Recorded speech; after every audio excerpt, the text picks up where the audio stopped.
Well, I look terrible. I look exhausted, and this is the least exhausted I've been in a long time. Hey everybody, we're getting ready for the podcast here at the 7:30. Just want to say hello. We're doing our sound checks and mic checks and getting things shared out. So we'll be right with you. Thanks for joining us. We'll get started at the bottom of the hour. Thanks. Yeah, I'm a bit tired too there, David. There it is. It's that time of year, the long summer, tired hours. Where you just sit there and sweat all day long. That doesn't matter what you're doing. I'm sweating right now. 3 of the 4 air conditioners in our building went out 2 weeks ago. No. And like everything else, we've been waiting. So we just got it installed yesterday, and it has been a game changer. How big is the building?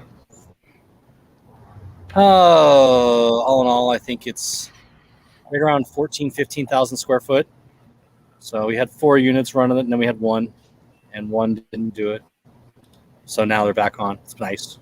It's been a much more enjoyable couple days. I'll bet. I'll bet. We've been sending our people home early every once in a while. It's like, guys, come on. It's 95 degrees outside. It's 3. Just go home. It's too hot to be doing this. They're like, we're not done. It's like you can do it tomorrow. Just you guys look terrible. Have an ice cream cone and go home. They're like, there's ice cream? Like, there's always ice cream. You guys stop paying attention? I take care of you.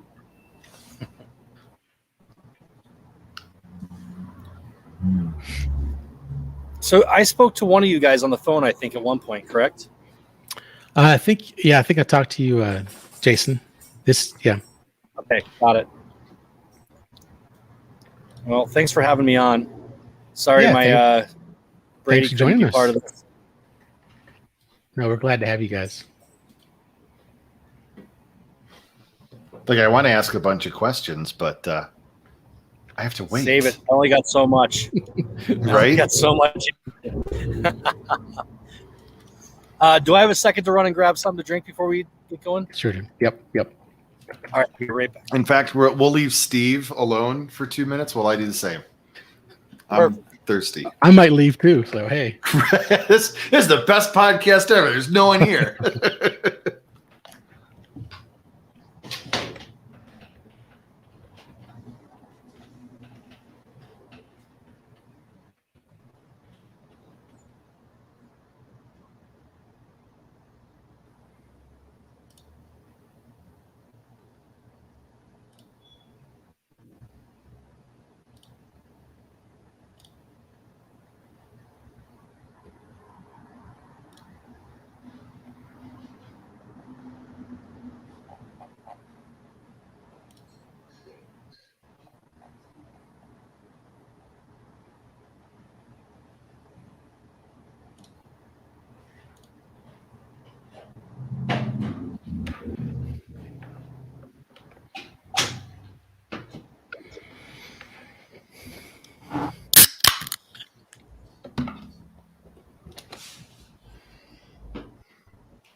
Well, I don't know who's watching, but now it's the Dave Show.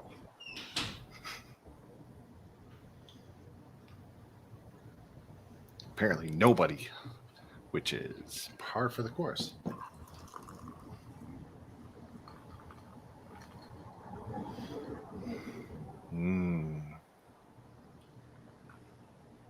So is it a Coke? Is it a pop? Is it a soda?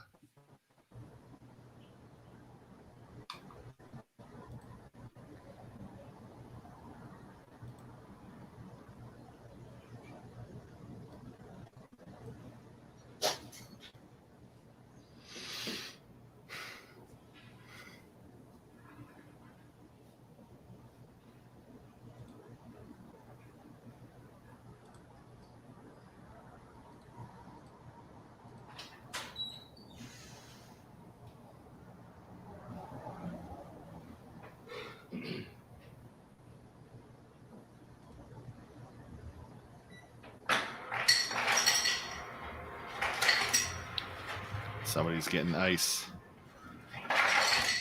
Ice. Ice, ice, baby.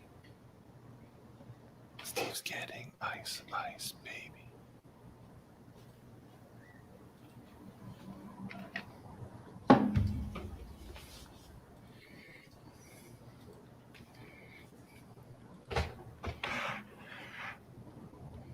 I didn't do anything.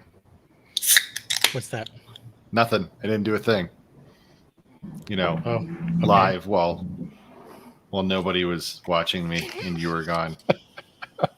All right. Hey, look at this. Probably can't see it too well, but it's ADFC Oh, pint glass. oh, cool. Yeah.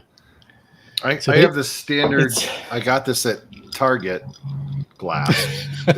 But no, this is the 50th anniversary, celebrating their past and embracing their future pint glass. So That's cool. At work, $10 a glass if your wife wants to pick up one or two. Oh, we've got plenty of ADF stuff, probably in this room, in fact, somewhere. Coins, posters.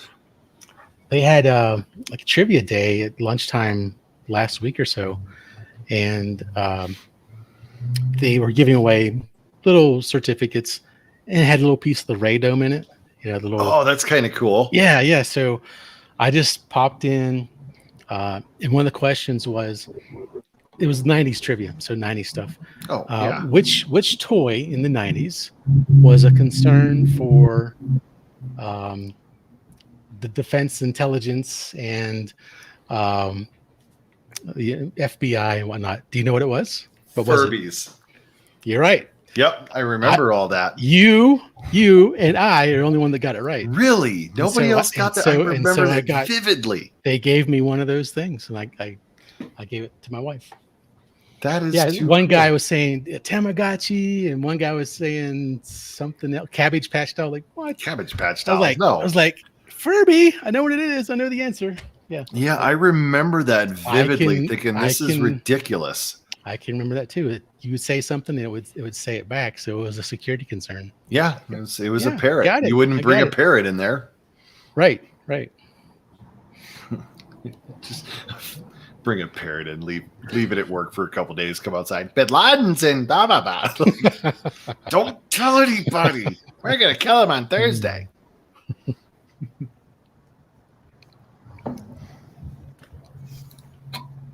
All right. Sorry, fellas. So, No, no no worries. worries. We both did the exact same thing.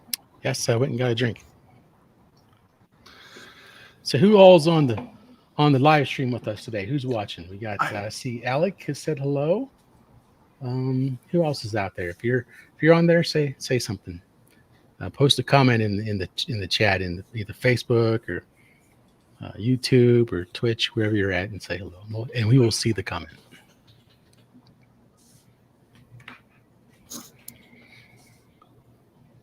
So this is Jason. This is super informal. We just talk cars. Dave and I will kind of go back and forth with the upcoming car events. Oh yeah, I forgot about that part. Yeah, so please open the document there, David. There's only like 20 events to rattle off. Jeez, oh Pete. Yes, This hey, is great. Hey, last year we had 0, so I'm very, very happy we have so many events right now. It's great. Hey Hector, how you doing? Thanks for joining us. Where's Hector jumping on from? YouTube. Oh, yeah, I'm only looking at the Facebook thing. And hi, Mom. Is my mom. is Brenda your mom? That's my mom. Yep. Oh. Hi, Miss Clark. we love your son. Don't you embarrass me, Mom. Don't you dare. Oh, wait. How do we get mom on this podcast? When I was teaching Steve how to drive, Mm. those are the stories I want to hear. Yeah, back in the days when you had to parallel park and do 3-point turns and all kinds of silly stuff, you know. I remember my dad took me out driving, and we were going to some store, and it was a 1979 Volare, is what he had at the time. And he goes, all right, I want you to go up there and parallel park. You can parallel park, right? And I just said, like a fish.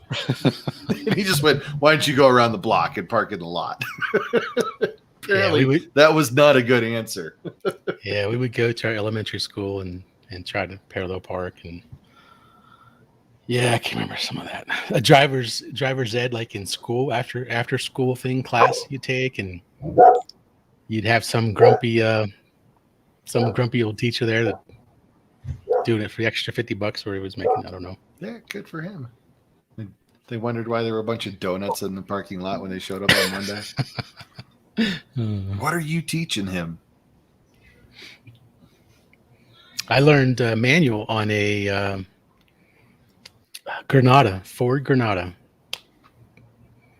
I think it was a 3-speed. I got to look that one up. I'm not as familiar. Oh, it was quite ugly. I think it was like a 79 or something. Didn't believe in automatics, which I look back fondly on now. But I remember my mom got a brand new like 97 Explorer that was not automatic. It was an automatic, and she had it for like 6 weeks and got rid of it for some. I think it was an Isuzu Trooper that ended up going up. But our house was not an automatic household. They would drive tractors around. Tractors. Got to start with the tractors. I think that might be where I started, like ATVs and tractors, and then graduated to like a Ford F-250. And my first car was a '85 Escort 4-speed. It was 2-door hatchback. It was a terrible car, but I love it. I mean, there's something about these little hot hatches that don't have enough power. And there's so much fun to drive. I had a 79 VW Rapid. That was what I was running around, little hatch. I wouldn't say hot at all. It was just hatch was about. There's nothing hot about these cars. No. It was quite slow. I had a 73 Beetle that rusted out, and then an 88 GTI that I loved very much. Nice. And Which mark would that have been? I think those were the Mark IV. Mark it IV? wasn't the Euro front end. I remember that, but it was a great car. So what I thought was so fast for the time, and it was a lot of fun to drive. Had coilovers on it. That was like I spent every dime I had on coilovers. The car that I took my driver's test on was the not the Granada, but it was a Dodge Aries K car wagon.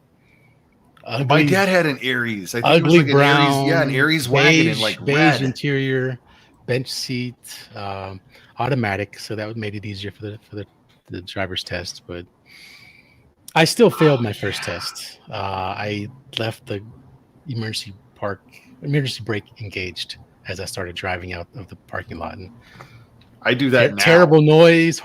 What is that? Oh, I forgot and then the test didn't go well from there after that. Like I was already frazzled. So I had to come back a few weeks later and retake the test, which I finally passed.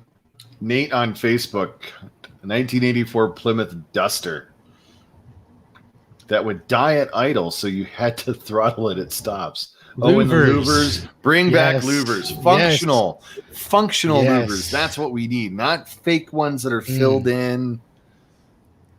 I had a Plymouth TC3. It's kind of like a Dodge Omni, and it had louvers on it.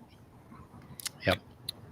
There was a guy that lived in the apartment buildings behind our townhouses that had a what was it? Dodge Dakota? No, not a Dakota. Daytona. Dodge Daytona with the louvers on the back window, and I thought that was the coolest car I had ever seen. But then again, I thought the Geo Metro was cool, or Geostorm was cool. They are cool. I mean, what are you talking about? Right, for very different reasons, they were cool. Charlie Sheen. Which movie? The Raid. I love that movie. So terrible, but I love it. The SS in it, like it was a fast car at the time. Yeah. And it was bad, but it was awesome at the time. I watched it recently. It was on Amazon Prime. And it was like, I'm watching this. So there's a car that I kind of go out and check on Craigslist and a few forums once in a while on. It's based on the Plymouth TC3 and Dodge Omni. But have you guys heard of that Plymouth and I think Dodge compact truck looking thing that's part of an Omni. Do you remember that? Yeah. It was called They the look like a Plymouth Dodge Scamp. Daytona on the front. It was called a Plymouth Scamp or Um, a Dodge Rampage, I believe. So occasionally I go out and look for ones. Oh, Have not pulled the trigger on one, but maybe one day. I don't know. We'll see. Yeah, Nate, the Rampage. The Plymouth Scamp of that year. Not there was Plymouth Scamps back in the 60s and 70s, but this half small compact truck thing, they called it Plymouth Scamp as well. It was a 1 year only deal. You can see how high it did on the old sales. I guess not very high, but I think the Dodge Rampage went for like 2 or 3 years. And I think there was even an aftermarket kind of Shelby version done by like one California dealer or something. Really? Yeah, I don't know how Shelby it was, but Right? Like, how much did Carroll Shelby look at that and go, really? I don't know. All right, let's do it. as big as his check for Dodge was to make it happen. See, now I'm looking at the Plymouth Arrow.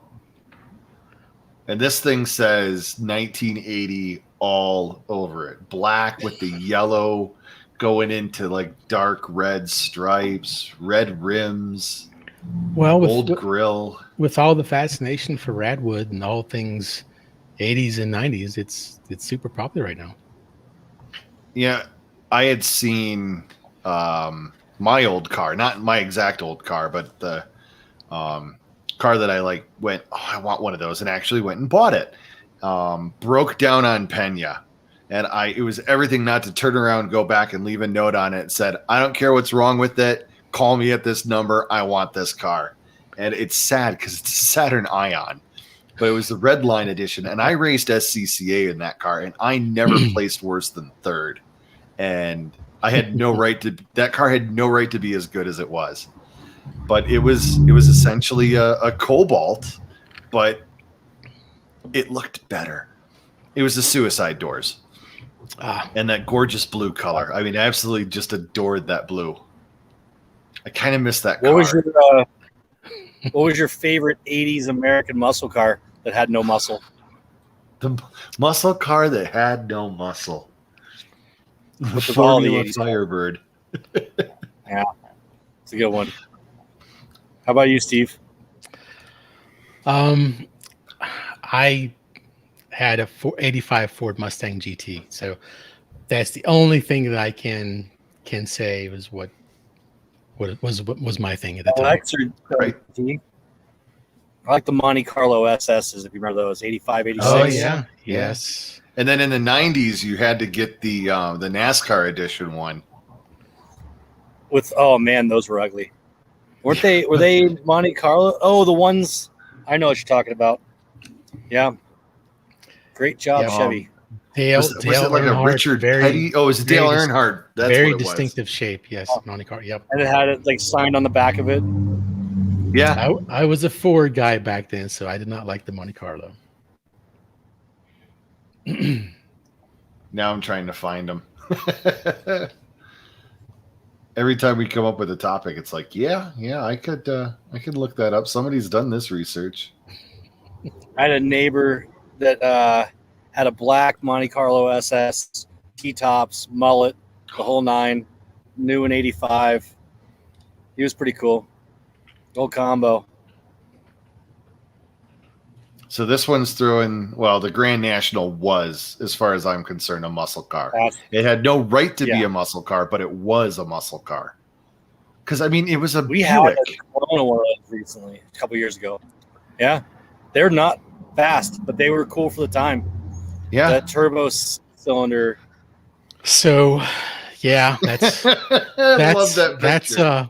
that's me with my 85 Mustang GT in my station in Florida at the time. If you look closely, it's kind of hard to see, but right along at the bottom is rusted out door. the old sea salt from Florida coast just ate away at the car. It always did. Terrible things. Terrible. What were you, just an airman back then, thinking I got a Yeah. cool car? Well, there's a little story behind it. After tech school at Lowry Air Force Base here in Colorado. Really? I didn't know Lowry was tech school. I went to technical school. I graduated in September of '89 and went home to Maryland. Bought my grandfather's '86 Ford Ranger. It was red, and then proceeded to drive it down from Maryland to Florida, my first duty station, Patrick Air Force Base. And about halfway down Southern Virginia on I-95, I fell asleep and hit the guardrail and totaled the the truck. So then my dad and grandfather came down. They met me. I had a hotel. They sorted me out with a bus, and I had a bus ticket the rest of the way down to Patrick Air Force Base. Yeah, so you kind of deserve that. Yeah. Well, I got a reckless driving ticket for Oh, falling asleep, and which killed my insurance rates for the next 5-6 years. But then I smartly took the insurance money and promptly bought this '85 Ford Mustang you see in front of us. no, perfect. I didn't say I was smart back then. I'm not smart now, but yeah, that was the deal. That was the story behind getting that Mustang. You know, they were nice at the bank. I mean, or at the dealership. They gave me like 17 or 18% interest. It wasn't bad at all. So it was great. And you've got a few years on me, so when I see a Mustang from that era, if it's not black with Dare stickers all over it, it's unrecognizable to me. This Fox body was black to start. I had it painted blue. So Really? Yep. Oh, I just found another terrible one. The 94 to 96 Impala SS. Like, what were we thinking in the 90s with the styling on cars? They were either super cool or this bubbly, weird. It was look. called the melted candy bar look. Yeah. And it was put forward by Ford with their Taurus. Mm-hmm. Yeah, that's a great example. The melted candy bar look, just very, very all the ovals that they had all over the car. Yeah, so that ran with the styling for a few years during the 80s. Didn't make any sense because we had like the Firebirds and the Trans Ams and the Grand Nationals. It was either super sleek or more boxy, and then it went into this kind of bubbly, like we're just gonna shave off all the edges. I always thought it was like aerodynamics or something, but that's not the case because some of the cars we have nowadays are not as aerodynamic looking as what those were. Right. But it didn't look like it was like, we're going to do aerodynamics. How? Well, we're just going to sand the edges down until they're not a point, and that's more aerodynamic. Yes. Like that's not how it works. Oh, we got some guys that are posting like their first cars and stuff. Oh, I love first cars. That's awesome. That's something else. I'm looking at something else. Never mind. Disregard. So we lost Jason. Where Jason? I'm sure he'll be back. He probably just had a bad connection. Yes, probably. He was kind of blipping in and out there a little bit. Well, while he's doing that, let's go ahead and get started with the podcast, and we can rattle through some of the events. Yeah. So it'll be good. So let me get started here. We'll make it official. All right, what's up, guys and gals? You're listening to the Colorado Cars and Coffee podcast with me, Steve, and we have David. And hi, everybody. Joining us shortly, we should have Jason from Tri-City Auto Gallery. So thanks for joining us, everybody. We're going to get right into the car events. We're going to just tag team David and I back and forth, and we'll just rattle through the upcoming car events for this weekend, starting tomorrow. So tomorrow, Friday, 7 p.m., there's a demolition derby. It's up there at Riverdale National Park, 9755 Henderson Road in Brighton. And then also tomorrow, you can go to my old employer, actually, at Adams Polishes for Adams After Dark. starting at 7 p.m. They will be at 8225 North Valley Highway in Thornton. And then if you want to continue with Adams, you can join them at Flatirons Church up in Lafayette for the first Saturday Cars and Coffee, which is always a great event. Yes. 1 second. I'm just moving something around. Well, while These Steve's are- moving that, I will talk about the Rocky Mountain Car Show and Swap Meet on Saturday at 8 a.m. That'll be at the Rocky Mountain Metropolitan Airport out in Broomfield, not to be confused with, Denver International Airport. And talking about Adams Polishes, how long did you work there, David? I worked there not very long. Long enough that I worked there, but I think it was probably had to be at least 10 years ago when Adam was still out in Boulder. And then I was there when he moved over to their previous location. In Adam had Lafayette? an odd way of hiring people. You just sort of kind of showed up one day and started helping out, and then he'd ask you what you were doing tomorrow and then make you fill out a W-2. Just a really weird way of getting hired. So I think it was almost like it was cheaper for him to just give you product than it was to actually pay you. Oh, And then it's like, I got to pay you. So, and that's how one fella that was there that day is still at Adams Polishes, Mr. Matt Butcher. I think most Okay. folks who know Adams Polishes definitely know Matt. He Yeah, started there yes. about an hour after I did. okay. Cool. So were Matt, you hi, if you're listening, haven't were seen you you in a while. were you slinging polishes into boxes and shipping? Yeah. That's what you were doing? Okay. I showed up one day because I needed stuff for my detailing company, and Mario, who was there a long, long time ago, said, "I don't have time to ring you up." He hands me a stack of papers and says, "Go find this stuff and put it in boxes." And that's your training. And then you work there for 6 months, and then eventually summer's over, and he sort of kind of downsized at that point every winter. So that's how I got hired at Adams. Adams been a great friend and mentor in the detailing community for me for a long time. I haven't Awesome. talked to him in a while. Good guy. So yeah, definitely show up to Adams Polishes and show him a little bit of love. Yeah, I was thinking about going to their after dark thing tomorrow.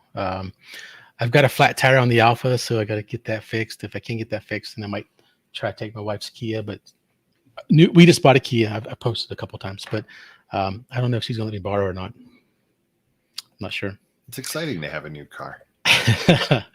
Okay, so August 7th, 7:30 a.m. We've got Back the Blue with Coffee and Cars in Littleton, and that's at Behind the Scenes Tap House, 10488 West Centennial Road, Suite 600, Littleton. And then also, there's a lot going on this weekend. Yes, August there's a 7th bunch. at 7:30 a.m. Oh, no, that's Back to Blue. August 7th at 9 a.m. is the Colorado Cruisers car show at Loudy Simpson Park. So if you're out in that area, Is that a name of somebody? Loudy? I don't know. See, you ask these I'm curious. questions I'm curious about when we're live, and I have to look it up. Also on August 7th, Saturday at 9 a.m. is the Ranfletas CC Car Show. That's at Crown Plaza, Denver Airport Convention Center, 15500 East 40th Avenue in Denver. Wow. And then an hour later, Golden Super Cruise kicks off at Stevenson Chevrolet. I don't think we have to say anything more. It's Golden Super Cruise. If you're going, you already know where it's at. Yes. Yep. So Stevenson's, they're having like a pre-show the morning of. Oh, that's cool. Later Very that cool. afternoon and evening is when the Golden Super Cruise kicks off. And yes, that's in Golden, just believe it or not. And it's super. Yeah. August 7th, Saturday, 10 a.m. Rev Hard Motors is having an open house with special guests. I don't know who the special guests are, but 371 East 55th Avenue in Denver. And then if you're a little bit more for the adult side of the car community, Cars and Cocktails will be happening at 3 p.m. this Saturday at the Black Hat Distillery in Colorado Springs off of Industrial Place. I've never had their stuff, but I hear good things. I have not either. Let's see. August 7th, 7 a.m. Lone Tree Cars and Coffee, 9941 Lone Tree Parkway in Lone Tree. Did you already say you already said Lafayette Cars and Coffee, right? This Saturday. We did, yeah, with Okay, great, with Adams there. Yeah. Which So is always great. I might go to this one in Lone Tree. I've not been. I might go check it out. Usually, I always go to Lafayette Cars and Coffee.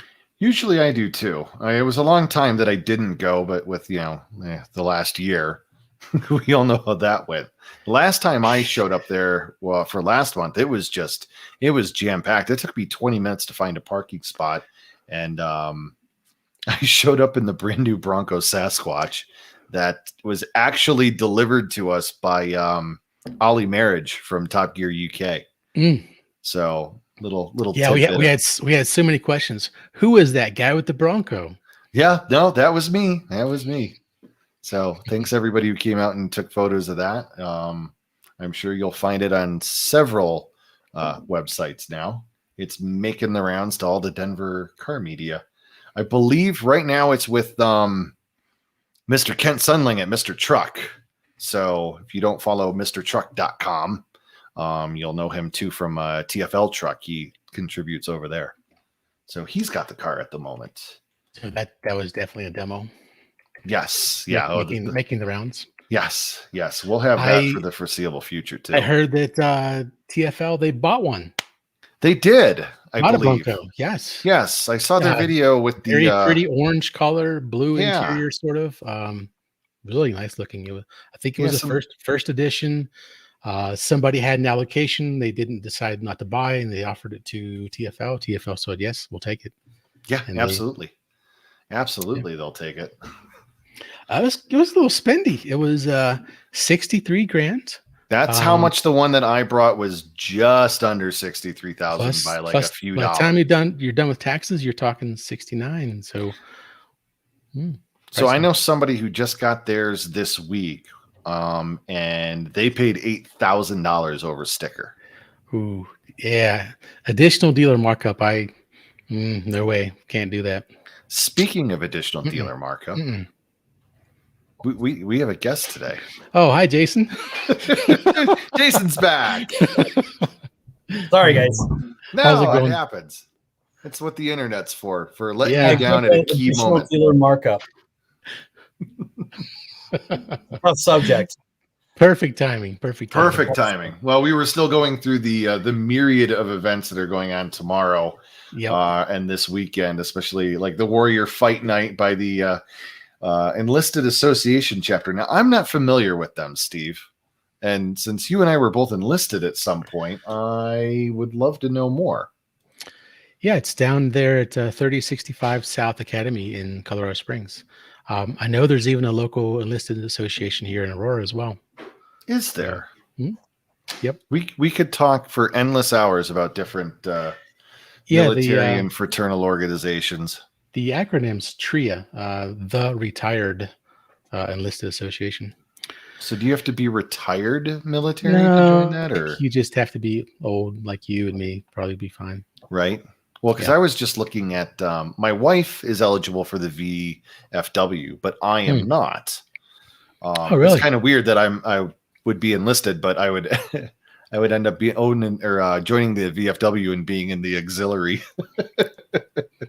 So it's the Legion for me, I suppose. Moving on to the next one on Saturday, 8 p.m., August 7th, Cars and Shakes. This is at Sonic at 18501 East Hamden Avenue in Aurora. That one's the one on Hamden and Tower, and it's been going on forever. Yeah. A lot of typically muscle cars, but some variety, but heavily on the muscle type cars and classics. So this is on Saturday though, not the usual Friday Sonic at Tower in Hamden. Okay, if this date is correct. Let me check the date on it. Let me check the date real quick. No, because I've always showed up there. It is tomorrow. It is tomorrow. Okay. The date is incorrect. Well, then we're wrong. Hey, Ryan, if you're watching, the date's incorrect. I'm sure if you show up, there will still be people there. 10, 15 years ago, that's where I kind of went to do not necessarily good things out of Saturday night in a fast car. Yeah. Never got caught. Evergreen Cars and Coffee is on the 7th at 9 a.m. And that is in Evergreen, Colorado on Evergreen Parkway, coincidentally. Also on Saturday at 9 a.m., Steamboat Cars and Coffee. It's at the Transit Center parking lot, 1505 Lincoln Avenue, there in Steamboat. Now, I imagine traffic up that way is going to be a little bit heavier than usual with I-70 being closed. So if you're heading up that way, definitely plan accordingly. But if you're not heading that way, maybe on Sunday, head to the Scotchman Tribute Corvette Only Car Show. And that's going to be in Wheat Ridge at 4355 Field Street. Sunday at 10 a.m., also at 10 a.m., is the first annual Bromley Car Show. And that's at 1594 East Bromley Lane in Brighton. More going on August 8th, which is my mother's birthday. I should probably get her something. It's the MRC Automart USA Motors and Mochas. This is a suicide awareness campaign for them, and that will be in Parker on 20 Mile Road. And this is from our sponsor, Dave Lowry, who runs with some other fellows this organization, Mayhem Racing Charities. Great organization. Oh, that's fantastic. And a great cause, the awareness for suicide awareness. And also, Dave, we love you as well. So go show Mr. Lowry some love. Mr. Insurance around here. Indeed. The American Legion Post 2008 inaugural car show, which is really weird to say because it's 2021, but this is post number 2008. They're doing their inaugural. I can't say that word. Inaugural car show. Their first one. Their very first one. That's it. Military Resource Fair and Family Fun event. So if you are a veteran, maybe go check out the Legion, help out the other veteran families. That's going to be out in Peyton at 10707 Maltese. And Steve, the last event that we know of. The last one we have. We know there's more out there. So sure, if you do have more, please post it in the comments on our list post. So August 6th, Saturday or Sunday at 6 p.m. Cars, Chips, and Tacos at the Rusty Taco, 7630 West 80th Avenue in Arvada. So moving right along. Yeah, 20 plus events. And so, points for everybody that had alliterative car show names. Yeah, and you need to have interesting car show names. We've seen some car shows just called car show. Come on, put a little bit of thought into it. Yeah. So moving right into talking about car lists and car event lists, we have a newsletter. So email newsletter comes out twice a month. If you haven't checked it out, go check it out, go subscribe, and it'll come into your email box every 2 weeks.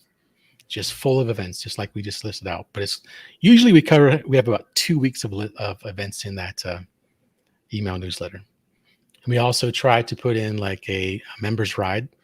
I know we've shared the YouTube video we have for Rides of the Rockies with Ian's 1995 Acura Integra LS build. Not LS as in the engine, Chevy engine, but the trim of the car. He rebuilt his engine. Very interesting video. It's about 20 minutes long. Has footage of him actually doing the rebuild on the engine and transmission and all the different parts and pieces. Quite the video. So check it out. A couple of other just real quick events that I want to just bring your awareness to. They're happening later in the month, but they are pretty big events. One of them is the Colorado Vintage Motorcycle Show. That's on August 14th, 10 a.m. to 2 p.m. That's at Adams County Museum in Brighton. And it's all kinds of domestic and foreign bikes. And they open up the bikes to prior to 1990. So if you're after 1990, it's not quite vintage anymore. So they're looking for bikes that are prior to 1990. Also coming to Colorado Springs during the week of August 16th to 21st is ZCon.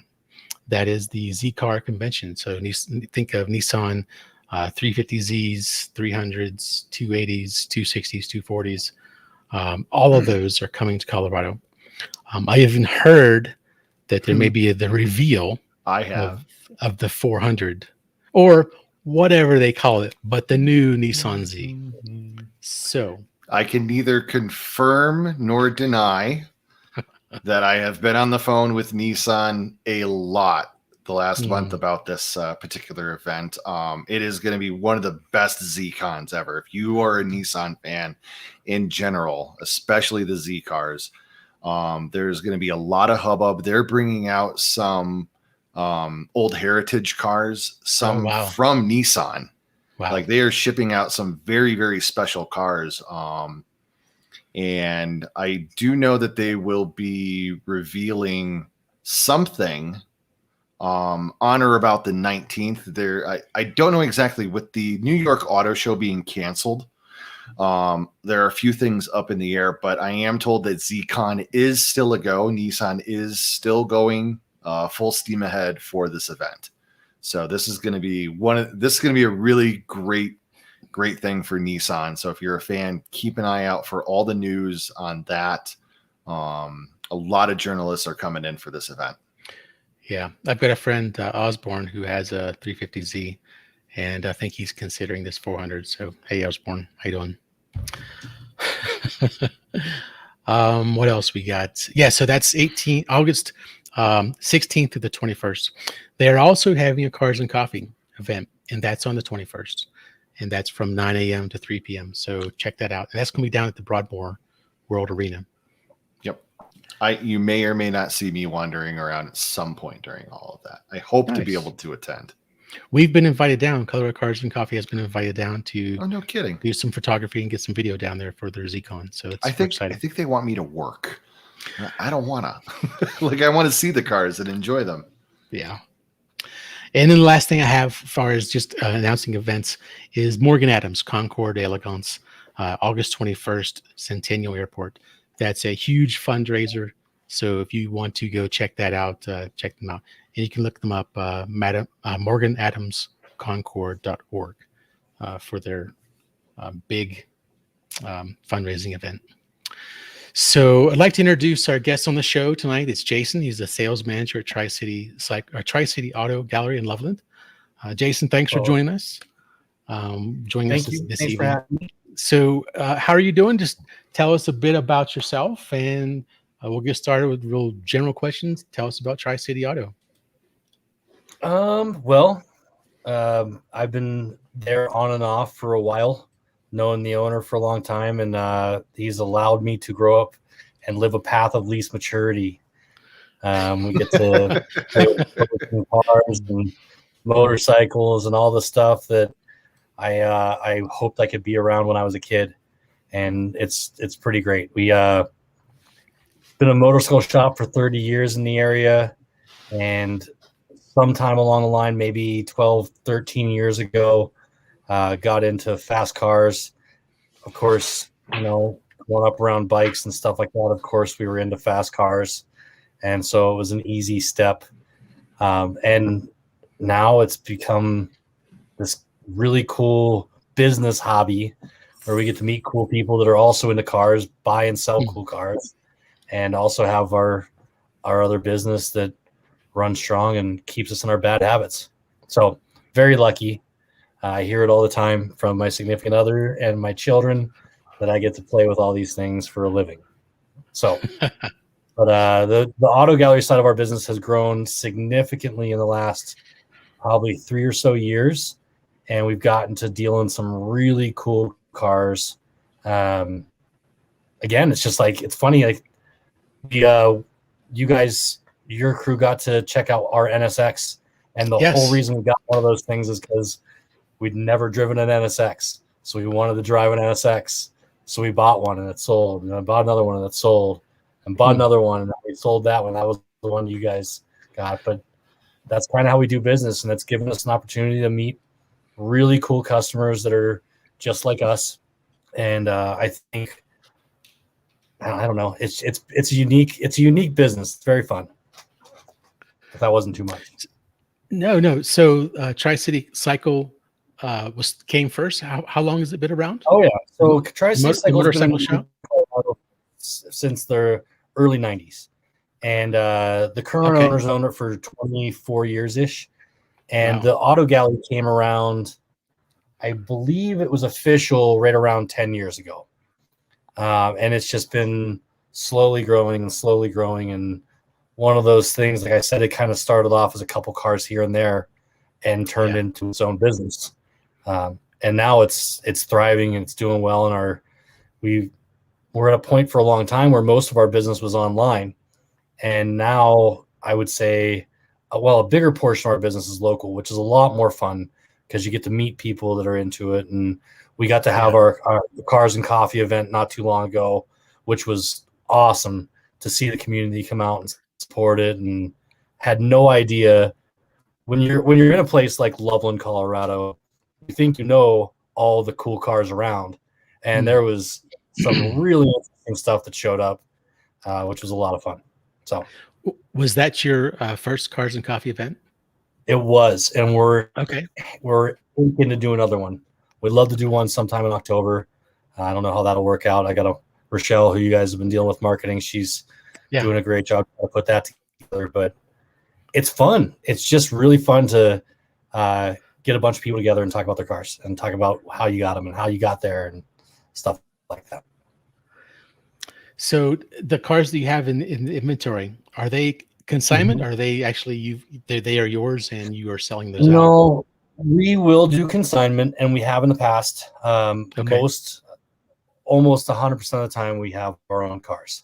The consignment, it's a challenge when you have to it's almost easier just to buy from the person trying to consign. Even if you typically the idea of consignment is for the seller to make more money. And in the kind of cars we deal with, it's just easier to have ownership of them and know everything about them and be able to stand behind them. So we typically do that. Right. Okay. Awesome.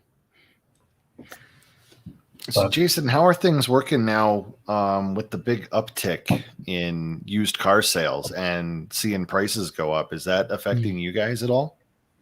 My sleep. Yeah, because at the other end of this is a down cycle, right? But it's been great.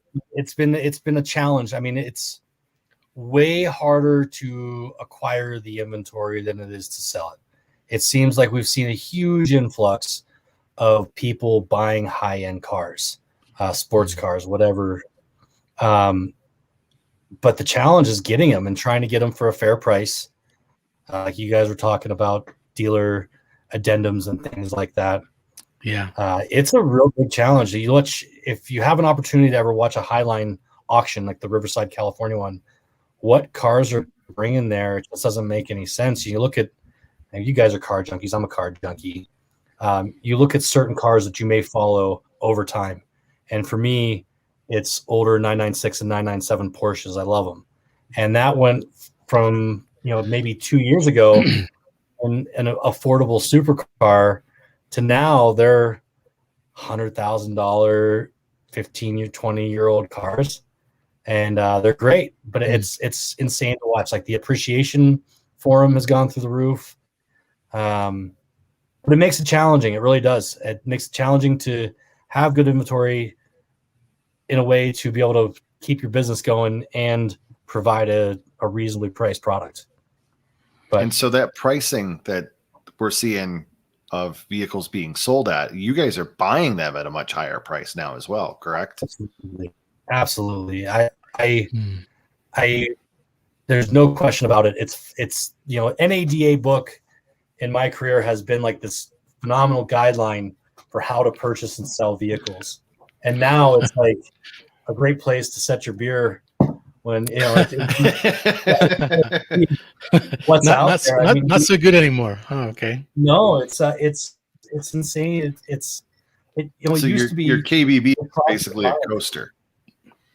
Yeah, it's the market value. I mean, you got to get on multiple different sources to see what other cars are selling for, and try to do it in a fair way to get.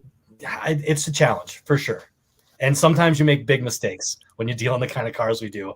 and it's challenging. But on the other end of it, I feel like we have a good team of people that do it, and the cars that we find, like we won't make exception for what we do. Like we always try to find low mileage, unique vehicles, manual transmission sports cars, low mileage, one owner type stuff, and we do a pretty good job of it. I think, not to pat ourselves in the back, but we do a pretty good. I would rather carry small numbers of inventory that are what we do than a whole bunch of cars, and that's what I see a lot of people doing right now, is just trying to cover their bases on everything. And quantity over quality. Yeah. Not what we do. But yeah, it is a challenge, very much so, to answer your original question. So the dealers aren't necessarily making more money at this point. I mean, it's almost like when the gas prices go up at the pump and you see it's $4.50. Oh, it's, back in the day where it was almost $5. I had a buddy of mine that owned a few gas stations, and he said we still only make 15 cents a gallon. Sure. Regardless of the price, the markup is still the same. We're working extra hard just to keep our business going. It is true. You get lucky once in a while and you get a good deal on something, but 99% of the time you're rolling the dice by paying too much to make the same amount of money just to grow your business or maintain your business and provide cars. Yeah, it's a challenge, and that goes back to I joke about not sleeping all the time because my wife always makes fun of me because I'll wake up in the middle of the night like saying a car or something like that, and it's some car I'm trying to buy or trying to sell. There's always one. There's always one in the group that stresses you out. But so you said some of your sales are online. What are there? Do you use some of the auction sites, or do you bring a trailer, or have you done cars and bids, or what kind of sales do you do online? What's that process look like? We're pretty old school when it comes to that. We do a lot of, I mean, I hate to say it, but Facebook Marketplace.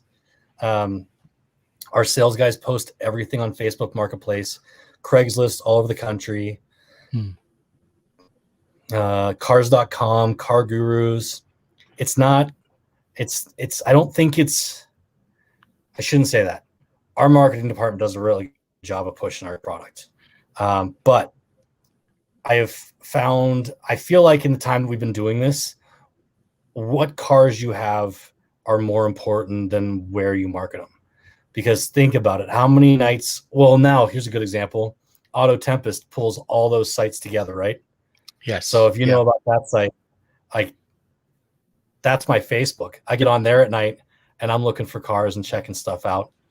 But that pulls all the sites together. And I think that in today's age where, especially after, everybody was stuck in their house in COVID, people got very savvy with the internet and know where to look for things. And it's not just one site they look at, it's all the sites.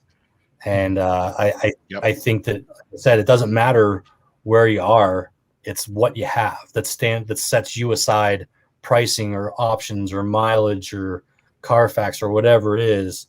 That's what drives business now, I think. And that's why you focused on the quality, the low miles, the manual, the exotic thing, the stuff that nobody else has. Numbers. Yeah, it makes sense. Yeah. So if somebody says, I want that low mile manual, I only one owner. It's like, who do I call? Oh, I'm going to call Jason. I hope so. Yeah. That'd be perfect, wouldn't it? It'd be great. Yeah. Try to find unique stuff. I mean, even as crazy as we just sold a 99 Camaro that had 37,000 miles on it. Is it the same as the Lamborghini Urus we have in stock? No, but it's unique and it's kind of cool. So what's the most unique or the surprising vehicle? Like a 99 Camaro with 37,000. I mean, that's when I was basically just out of high school. And it's like, that would have been something I bought when I was 19. Yeah. The coolest car you've ever had, or what's your question? Like the weirdest, most unique car where you're like, wow, really? Me? Oh man, that is we have had some weird stuff. Smoking the Bandit car. We had a 76 Trans Am. That was super cool. My favorite, hands down, is we had an 06 Ford GT, and I got to take that car for a drive, and that was probably the most unique automotive experience of my career. That was super cool. I've gotten to drive some really cool cars, and that one goes down in the books as one of the coolest I've driven. Was that what you referred to earlier as the one that when I was a kid? Oh, that's the car I wanted to drive. A Ford GT. That's it's a race car for the road, right? And that one had 4,000 miles. So you think about it So it's an 06 car that someone before you has only driven 4,000 miles. Oh, we also had a 2019 GT2 RS recently that had 76 miles on it. 76 miles. Why? Also a very good car. I don't know. Sounds like car, right? Maybe, I don't know. So it was an opportunity for somebody else to have a time capsule. That's amazing to me that sometimes you see these like amazing cars that are just meant to be driven, and somebody buys them and holds on forever, and driven never drives them. Yeah. No, it's crazy. I mean, I get it. Some people are just collectors, and I understand that. That's when you look at certain cars, and the fellow we got that from was just fine on driving Porsches. He had a handful of them. I mean, he had a collection of cars that I will never see again. They're amazing. But you get these people, and I had a conversation with someone about an Aston Martin, and it's like, to them, it's not a car, it's a piece of art, and they would rather put it in a collection and stare at it and know that they own that one piece of history. And everybody has their reasons, like whether it's cars or whatever you collect, whatever your reason is. And I think that cars bring out some interesting individuals when it comes to how people look at them. And I mean, we had a couple of cars that were more than a decade old with less than 100 miles on them. And I'm like, how could you let that car with that much horsepower sit in your garage and not drive it? I would rather pay 100 speeding tickets than have 100 miles on a car like that. But that's what people do sometimes. And it's their money. You make a great point to that too, with it being a piece of art, because everyone nerds out on something, and everybody appreciates things differently. But you love something when you put it away, you take a few steps, and you turn around, you look back, it's like, and you smile. And sometimes it's with a car, and sometimes it's a painting on your wall. Yeah, if you can walk away from a car, and not look back, maybe you don't have the right car for you. Maybe you bought a Kia.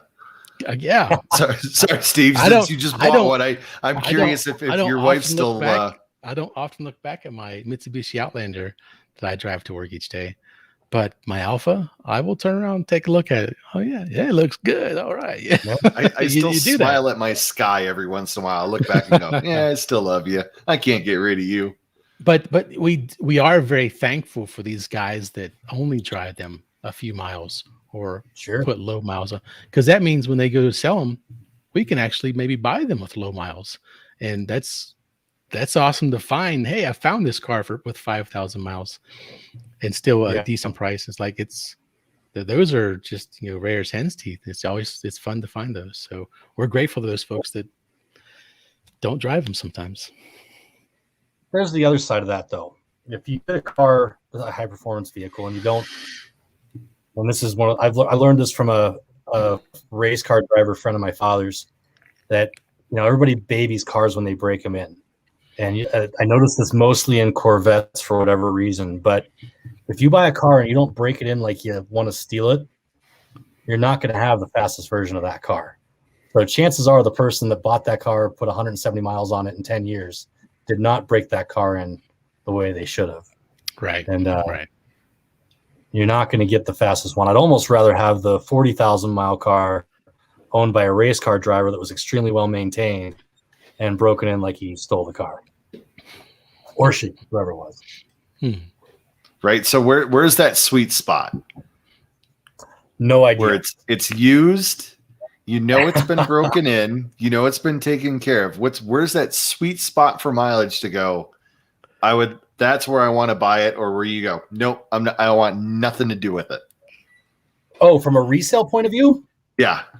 That's a tough one. I mean, it's, you get lucky and you find these cars that are, 10 years old with 1,200 miles or whatever. But I don't know if it's, I don't think we think that way when we're buying cars. But when an opportunity comes along to buy one, I mean, even though we had a Scat Pack. What was the first year of the Scat Pack? Like 2012? No, Wasn't that long ago. when it was 5.7, it was a 5.7 still. We didn't know that when we bought it, which is pretty funny when we figured it out. But it was like a first year Scat Pack that had like, I think 4,000 or 5,000 miles on it. We're like, have to have it. It's unique. Got back to the store and realized it was a 5.7. And we're like, damn, that's a bummer. But someone else felt it was unique and bought it, so we got lucky. Yeah, but as long as you guys made your money. And the way I look at it is, whatever your dream car is, with the right amount of miles to be able to afford to have it in your garage and stare at it and look over your shoulder and not walk away from it, that's the appropriate amount of miles to have on your car.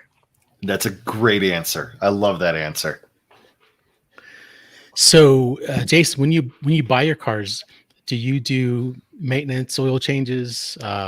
What kind of things do you do to the cars before you sell them? Depends on the car. Okay. We try to do, most of people we do business with are bigger dealers. We are a broker. We don't have a service department yet. So we always invite people to do PPIs and look into their service history and things like that. And we try to provide as much background information as possible. But if a car, and today's modern cars, you don't tell them when to do a service. They tell you when to service them, right? They've got sensors and things like that. So if a service is needed, we will do it. If a service is not needed, we actually talk to the customer and find out what their preference is. Okay. So if it's, and everything's, like I said, the technology in cars these days, when I was in franchise retail world, I worked for a BMW store, and the mileage doesn't matter on new BMWs. It's how you drive them, where you drive them. And the little light comes up and says, change my oil, call your dealer. So that's what we kind of go off of. You mentioned PPI. For one of our listeners who may not know what that is, could you describe the PPI? Pre-purchase inspection. It is basically a physical for your car prior to purchase. We will facilitate, because we do so much out-of-state business. We do a lot of facilitating. We have a facilitated deal tomorrow morning at Mike Ward in Denver for an Aston Martin. But we will take the car to whatever dealer you prefer, and they will do a full health checkup so that you know what you're getting prior to it arriving. We prefer to do business this way. We are car guys, but in no way should you ever see a wrench in any of our hands. None of us are mechanics. That's we nice and honest. I like that. Buying and selling these things, and we do our best, but this is a loaded question, because it's a huge challenge selling cars online, right? So we try to stay completely out of it when we set up PPIs. But my experience is that when a franchise car dealer has an opportunity to look over a high performance car, the technology in modern high performance cars, Porsche, for example, can tell you every time that car has ever been redlined, every time it's been launch controlled or whatever it is, so that you know what you're buying. And I think it's a peace of mind for people that are buying online, which is a huge challenge. We work really hard to try to be an open book as far as that goes. But I think when there's a neutral party involved, if not a weighted party, because I find that when franchise dealers get an opportunity to make a perfectly good car sound terrible, they do. But I would rather a customer be aware of what they're getting into, or if there are any service needs or whatever, prior to them shipping across the country, or in a number of cases this year around the world to do business.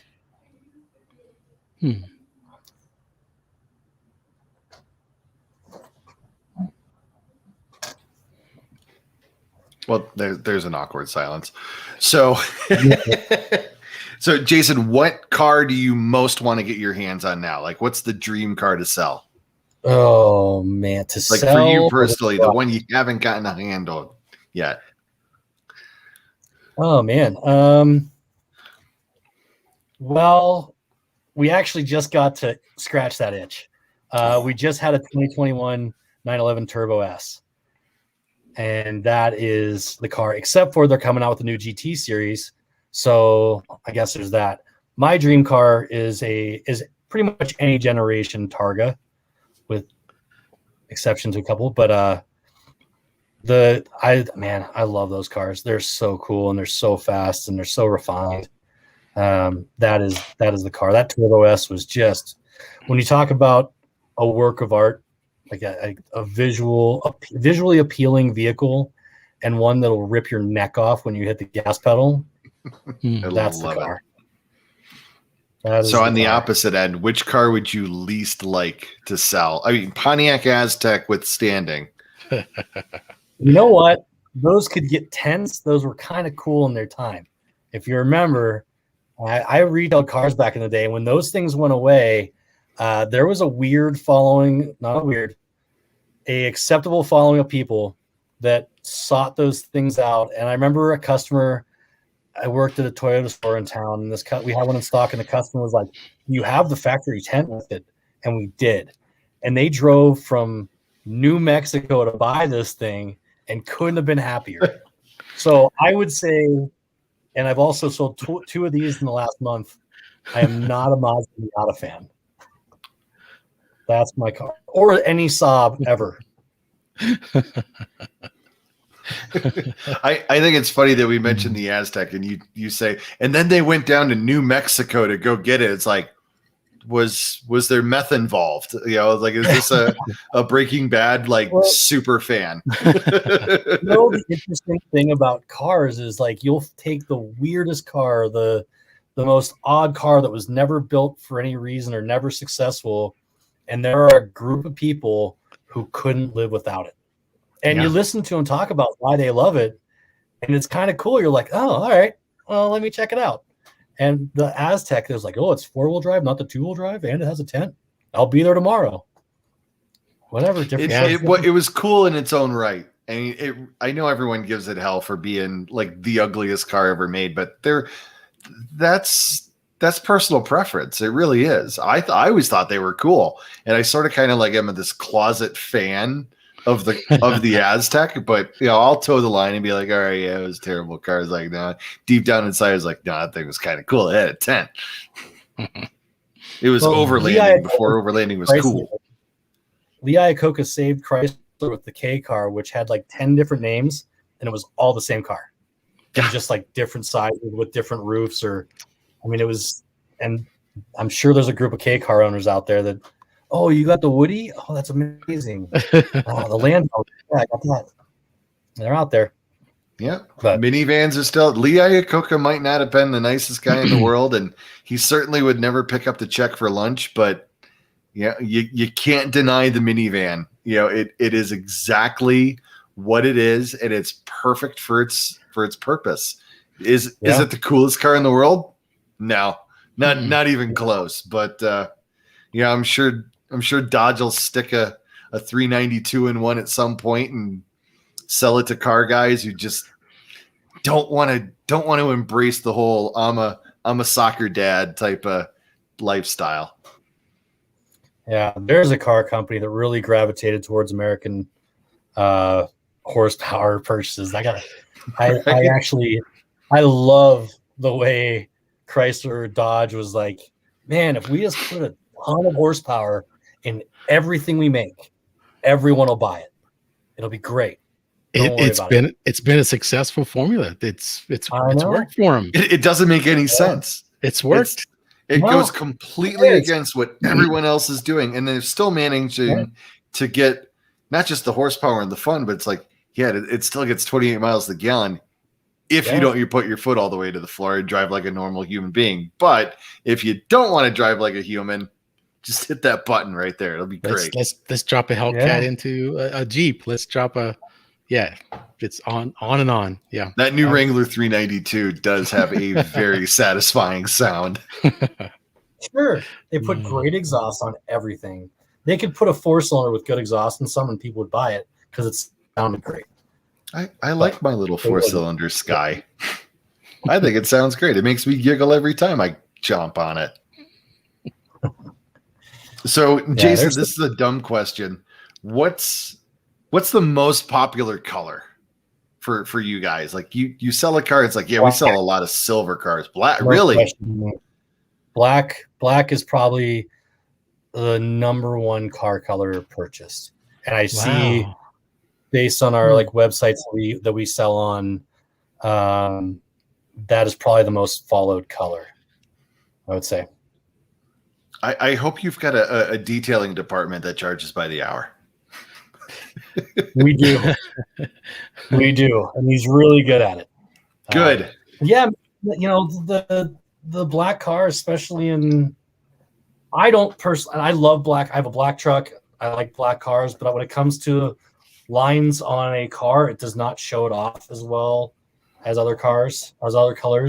I'm not a big silver fan, but I think silver shows off the lines of a car really well. Mm-hmm.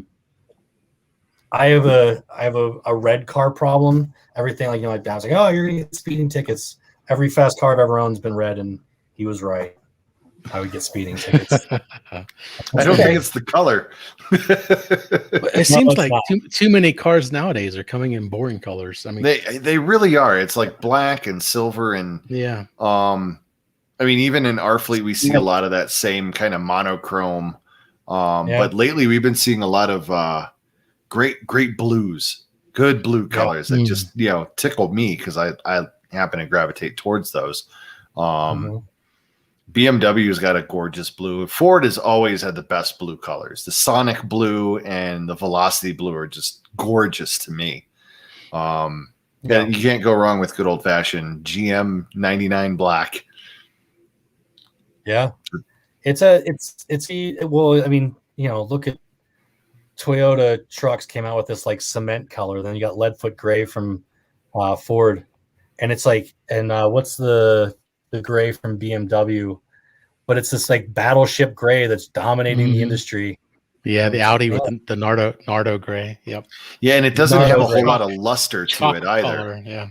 No, it's not really a like matte, but we're gonna sell you latex paint for $5,000 paint up there. And then we're gonna polish it. I actually had one. I had the Shelby GT350. It was in Avalanche gray, and I liked it. I don't know what I did. There's a car. So I have a checkered history with Mustangs. The only inventory car I've ever wrecked. Oh no! Was a 07 GT500, and so I avoided Mustangs for a really long time. It's your Eleanor. It's my Eleanor. Correct. Yeah, that's good. Thank you. The new GT350s came out, and I just fell in love with those cars. They're so much fun to drive. Yeah. They're loud. You feel everything. They vibrate. It's everything a sports car should be. And I never thought I would sounded so good. Mustang, but here I am. They're cool cars for sure. Yeah. You guys have a 2020 GT500 for sale right now. We do on there. 2,420 miles. Yep. There's one of them. That car is fast. Oh yeah. It is. I was able to drive a friend's GT500 and it was just a giggle fest the entire time I was driving it. Mm-hmm. The day we got it off the truck, it was pouring rain. So I when I say that car is fast, it's only off of what I researched. I didn't get a chance to really drive it, but I pulled that car from the parking lot into the showroom, and I must have spun tires just tapping in reverse. like 3 times. I'm like, oh, this car is serious. Yeah. I would love to see that car against like a red eye in a quarter mile. And I would also like to see that car. I would like to drive that car on a mountain road. If it's anything like the 350, which I assume it is, it's a really fast version of that car and handles incredibly well and is well balanced. And just like Ford throwing can I swear? A ton of horsepower into a car. I was going to say a shit ton, but I caught myself. Yep. That's all good. All good. We'll edit it out. I like to see it, like, instead of chasing European car manufacturers, America's doing what it does best and just throwing an insane amount of horsepower in cars and selling them to people to go spend Saturday nights doing whatever illegal things they might do on the roads of America. Roads of Mexico, you mean? Yeah. Yeah, sure. Absolutely. Jason, can we talk about this TikTok video with the share background and everything else? Which one's this? Is great. I love this. Is it what's the song with it? Are you gonna make me sing? I'm not singing a Cher song. What's going on? I think it's Cher. Maybe I'm wrong. I'm not good at naming the tune. That yeah. Well, you found that, huh?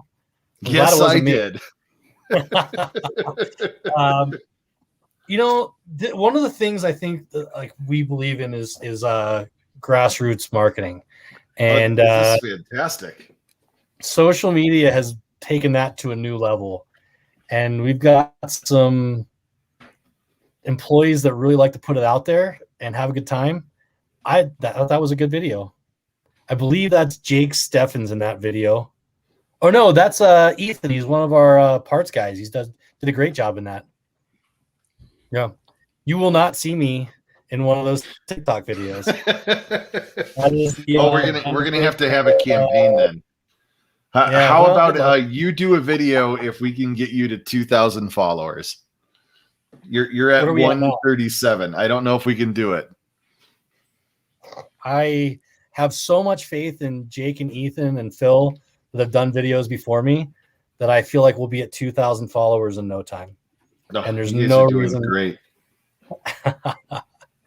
But yeah, it's fun. It's fun to see that kind of stuff. Throwing caution to the wind completely, and they look like your guys look like they're having fun, and that's looking at who's liking all of these, and we've got a lot of the same likes and followers, and if the people that I know and trust are liking this, it's like, we're onto something here. I explained my job as the path of least maturity in life, and I couldn't be more. I love that saying. We work with really good friends. We have a lot of fun. I think that all of our significant others are jealous that we get to go to work and hang out with our friends and sell cool toys and be around cool toys. I mean, it's not uncommon to have like one of my coworkers, Dylan, will like hop on a dirt bike and just start jumping off the loading ramp or whatever shenanigans we get in. There'll be drifter carts at the shop sometimes. Those just on the edge of an OSHA violation, but way too much fun to care. Well, we make everybody clock out before they do anything terribly bad. Smart. Stupid. Very smart. That's very smart. Yeah. He wasn't on the clock. I swear to God. Yeah, no. Our insurance rates are still the same. It's great. We do have a lot of fun, and we're surrounded by people that I mean, some of those people that are out on the streets of Mexico on Saturday nights work with us. So sometimes we get bored, and there's a long straightaway nowhere near our shop that we hang out at. Yeah, I mean, just south of the border. It's great. Just south of the border. Beautiful area. It's a lot of fun. I every time I'm having like one of those days that are trying, I'm like, oh, that's right. I sell boats and motorcycles and fast cars. How bad can my day be? Just reel it in. When do you think your next Cars and Coffee event might be? I'll try to. Michelle was texting me about we would really like to do one in October, and we would love to work with you guys. And we had about 120 or 130 cars on our first one. We have a big lot just to the north of us that we own, and I would love to see it full. It was really cool to see that following. I'd like to fill it up more. So, it was funny because we saw other people who worked at other car dealerships showed up with their cars, and people that we'd never seen around, or cars, crazy cars. So our north lot, to your followers, is a motorcycle training facility. If your car uses more oil than gas, that oil goes somewhere, and it's where people learn to ride motorcycles in that. Well, I mean, they got to learn somehow. Might as well be in the worst possible conditions. Oh man, we put so much kitty litter down after the last event; it was absolutely hysterical. But we like to do one in October, and all are welcome. All jokes aside, bring your leaky car and show it off as long as it's got a cool wrap or whatever. But we'd love to do that event and continue to do it. That was a lot of fun as we grow and bring more cars and more. Hopefully, man, like the coolest thing about what we do is when you get that person that buys their first dream car. Not to like wander off the subject, but like that is the most fulfilling thing. I've had a couple of those opportunities where people have come in and no one ever wants to throw it on the line when they're walking into a dealer. And then like after talking to them and getting to know them, you're like, oh, I've been wanting this car my entire life. And you're like, what? Really? And you're buying it here? Those are the coolest experiences. Yeah, that's got to be very, very cool. Very cool. Down in the cockles of your heart. Yeah. It is. It's a lot of fun. But we would love to find more of those people at Cars and Coffee. But any opportunity that you guys would like to come up and hang out or bring some cars or bring some friends or whatever it is, please come see us. Well, that sounds great. That's probably a great time to wrap this up. But we'll say thanks, Jason, for coming out and being on the podcast with us. We really enjoyed having you. Thank you for having me. Go check out Tri-City Auto and Tri-City Cycles social media, their website. The website's tricityautogallery.com. And you can find them on Instagram, Facebook, all the different channels. I love this Instagram. Even TikTok. So they're out there on TikTok. You won't find me, but you'll find people. But I don't know. Maybe if we can get them 2,000 followers, Jason will change his mind. We'll see. We'll see. I like your approach. But thanks again, Jason, for being with us tonight. Absolutely, fellas. Have a great night. Thank you so much. Yep. So what I'm going to do now is just close with a sponsor segment, and then we will wrap this up. So our sponsor is Vaughn Aline, with operator of Wash Lab. He's out in Buena Vista, and he's been very busy with cool rides out there in the lab, and they would like to get some nice rides from the Front Range up there to their shop. So they utilize Holy Grail ceramics, and their lifespan ranges from 2 years up to a lifetime with a service life warranty. There's no annual inspection and reapplication needed to keep the warranty going. As a special bonus for August this month, and being a Colorado Cars and Coffee member, they'll take 15% off any ceramic coating package. And pricing varies by vehicle size and protection desired. So check Vaughn out at washlabdetailing.com. So that wraps up our podcast for tonight. We thank David. Thanks for being the co-host with me, and Jason, thanks for coming. But we just thanks for listening to the podcast. We love your feedback. Tell us how we're doing well, how we can improve, and stay in touch with us on the local car scene by visiting your favorite social media channels and searching for Colorado Cars and Coffee. You can find us on all the channels just about. We're on Facebook, Instagram, YouTube, Twitter, TikTok as well, and more channels. So that's it for us here at Colorado Cars and Coffee, and we'll see you down the road. Ciao, everybody. Bye, everyone.